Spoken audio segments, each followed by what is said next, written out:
예, 앞서 보셨듯이 코로나19는 그야말로 2020년을 집어삼켰습니다. 2020년 잃어버린 한 해라는 이야기가 나올 정도인데요. 올 한 해 동안 코로나19를 취재한 김대우 기자와 함께 서울의 코로나19 좀 더 자세히 짚어보도록 하겠습니다. 저희가 앞서 이제 리포트를 봤는데 네네. 코로나19 정말 많은 일들이 있었군요. 김대우 기자랑 저랑 사이에도 이 아크릴판이 세워질 정도로 정말 겹세지감이 느껴지는데 네네. 평상시에는 마스크 안 쓰면 안 되고 마스크를 쓰고 밥을 먹어야 될 정도로 이제는 세상이 그렇게 변했습니다. 네네. 서울에서는 그래도 이 많은 일이 있었지만 그래도 키워드가 있었죠. 집단 감염이라는 키워드를 빼놓을 수 없을 것 같습니다. 올해 1월과 2월만 해도 이 집단 감염이라는 단어 조금 생소했었잖아요. 그런데 한 시설에서 여러 명이 코로나19에 감염이 되면서 이 집단 감염이라는 단어가 자주 쓰이기 시작을 했습니다. 이러한 집단 감염 올해 초부터 지금까지 1년 가까운 기간 동안 서울에서 정말 많이 발생을 했잖아요. 네.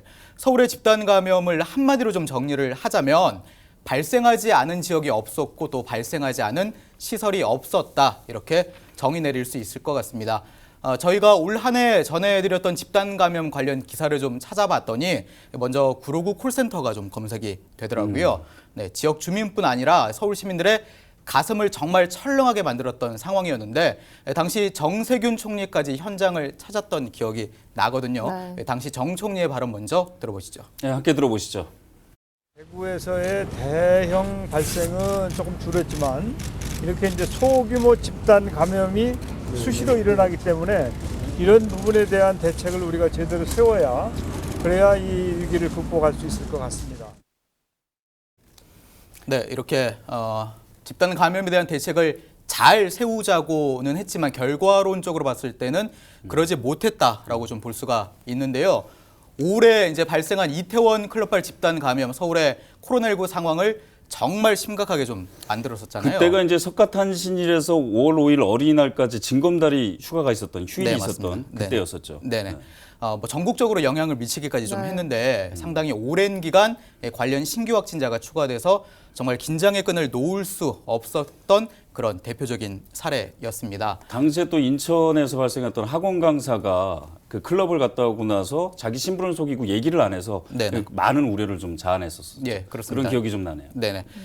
이런 이제 이태원 클럽발 집단 감염 이후에 요양시설, 뭐 패스트푸드점, 시장, 교회, 실내 체육시설 등 정말 특정 장소 할 것 없이 집단 감염이 계속해서 발생을 했고요. 또 서울 시민들을 괴롭혔습니다. 네, 이런 집단 감염으로 서울 시민들 정말 올 한 해 동안 많이 불안해하셨는데 지금도 여전하잖아요. 네, 그렇습니다.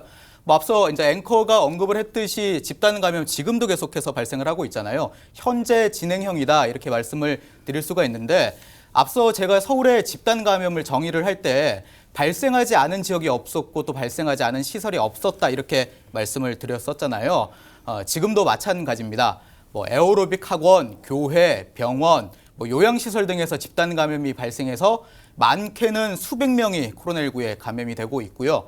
또 가장 최근에는 구치소죠. 네, 교종시설에서도 대규모 집단 감염이 발생을 해서 정말 많은 이들이 코로나19에 감염되는 상황을 연출하고 있습니다. 서울시 등의 자료를 보면요, 이 교정시설과 관련해서 한 700명 넘게 확진 판정을 받았습니다. 네. 저희가 이처럼 집단 감염에 대해서 이렇게 말씀을 드리는 이유는 더 이상 집단 감염으로 인해서 확진 판정을 받는 시민들이 발생하지 않기를 바라는 마음에서인데요.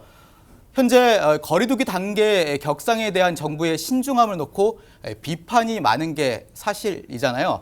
왜 본인들이 만든 규정을 지키지 않느냐, 지키지 않아서 코로나19 확산세가 잡히지 않는 것 아니냐, 뭐 너무 늦었다 이런 지적들이 네. 많습니다.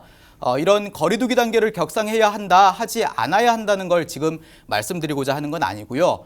이 거리두기 단계 격상 여부를 떠나서 시민들이 집단 감염을 막을 수 있는 가장 최선의 방법, 현재로서는 방역 수칙을 잘 지키는 것뿐입니다.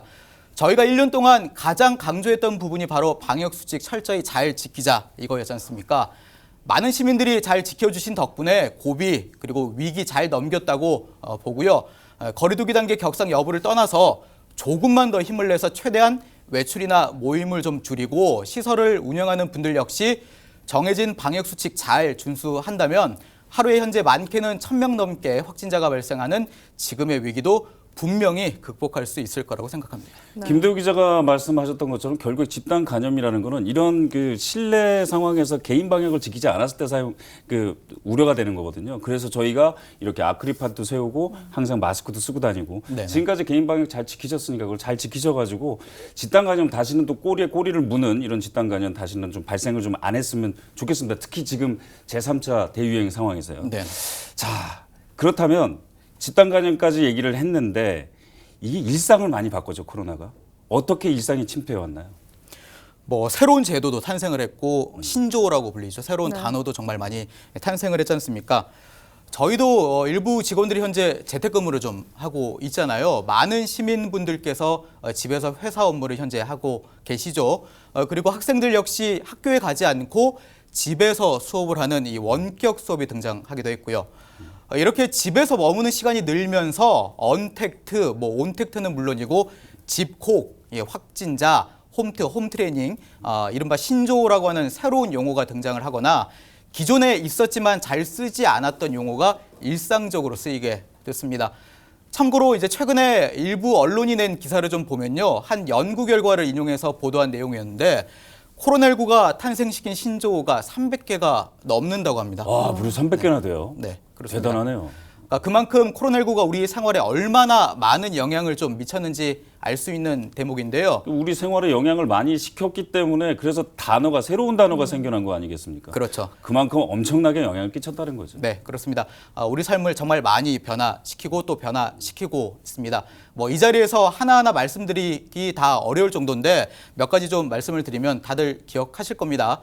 마스크를 구하려고 길게는 1시간 넘게 약국 앞 등에서 줄을 서야 했었던 때도 있었죠. 지금은 기억이 가물가물하실 텐데 그 당시는 마스크 하나 사려고 그러면 줄을 엄청나게 서서 길게 했었죠. 서야 네. 했었습니다. 네, 그렇습니다. 1시간 넘게 주민분들께서 약국 앞에서 이렇게 기다리면서 마스크를 구입하는 그런 정말 어려운 상황이 있었는데 당시 마스크 금스크라고까지 부르기도 했었고 마스크 오브제라는 새로운 제도가 탄생을 하기도 했었습니다. 당시에 저희도 이제 김대우 기자도 취재를 나갔습니다. 네네. 저도 이제 취재를 나갔었는데 한번 그 취재하려고 그러면 긴 줄도 긴 줄이지만 저희도 마스크를 구하기가 굉장히 힘들었던 걸로 지금 기억이 나요. 네네.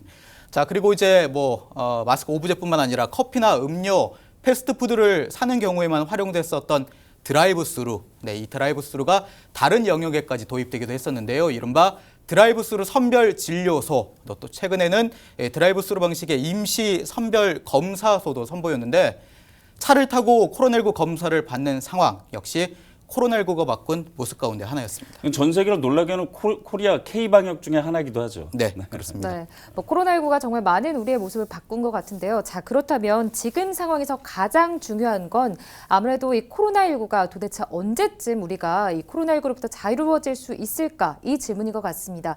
현재 백신 이야기도 나오고 있는데 네. 현재의 상황은 좀 어떻게 보고 계세요? 전반적인 상황이 좀 나아지고는 있다고 말씀을 드릴 수가 있지만 확답은 좀 드리기가 어려운 상황인 것 같습니다.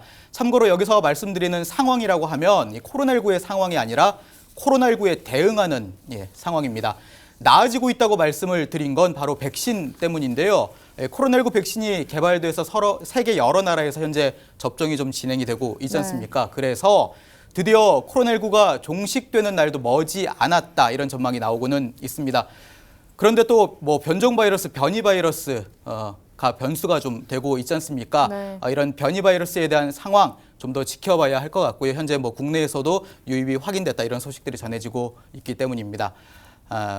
많은 시민들이 그럼 도대체 우리는 언제 백신 접종 가능하냐 이런 궁금증 가지고 계실 텐데 최근 문재인 대통령의 발언을 좀 보면요. 내년 2월 그러니까 짧게는 한 달, 길게는 앞으로 2달 뒤죠. 이때부터는 국내에서도 의료진과 노인 요양시설 등의 집단 수용자 그리고 종사자 등 우선순위 대상자부터 코로나19 백신 접종이 시작될 수 있을 전망입니다.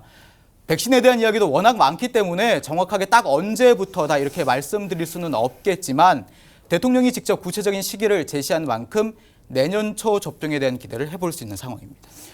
백신도 백신이지만 지금 그 치료제 얘기도 솔솔 나오고 있지 네네. 않습니까? 좀 이 지긋지긋한 코로나19 빨리 종식이 좀 됐으면 좋겠습니다.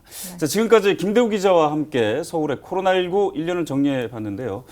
여전히 코로나 확산세는 강하고 내년에도 마찬가지일 것 같습니다. 내년에도 현장에서 코로나 소식 발빠르게 전달하도록 노력하겠습니다. 수고하셨습니다.